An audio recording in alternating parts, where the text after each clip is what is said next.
দেখো তো আজকে আকাশে কিভাবে মেঘ করেছে। আকাশে মেঘ করার সাথে সাথে আমার মনেও খুব বেশি মেঘ জমে আছে। এই যে দুটো টবের মাঝখানে যে ব্লু ড্রামটা দেখা যাচ্ছে, ওটাই হচ্ছে আজকে আমার মন খারাপের কারণ। এই যে বড় যে নিম গাছটা তোমরা দেখতে পাচ্ছ বন্ধুরা, এই গাছটা অন্তত 15 বছর বয়স, আর 7 বছর থেকে তো এখানে একভাবেই লাগানো রয়েছে ছাদে টাইলস করার পরে। তো দেখতে পাচ্ছ এখান থেকে শিকড়টা কিভাবে টাইলস ভেঙে ভেতরে ঢুকে গেছে। এই জন্য আমার মনটা আজকে খুবই খারাপ, কারণ গাছের শিকড়টা কাটতে হচ্ছে।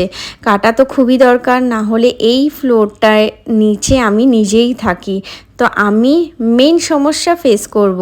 আর আমার মতো যারা বাগান প্রেমীরা আছো তারা জানো ফ্যামিলির থেকে কত রকম কথা শুনতে হয় এই সবের জন্য।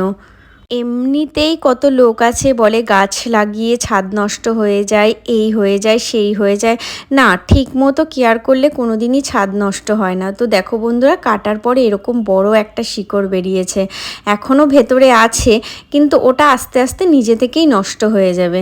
তো আমি গাছটাকে কাটলাম না, কারণ গাছটা আমার খুব ফেভারিট, খুব ভালো লাগে। তাই শিকড়টাকে কেটে দিলাম। কাটার পরে কিছু শুকনো ডাল ছিল, সেগুলো আবার ওরমভাবে কেটে দিলাম।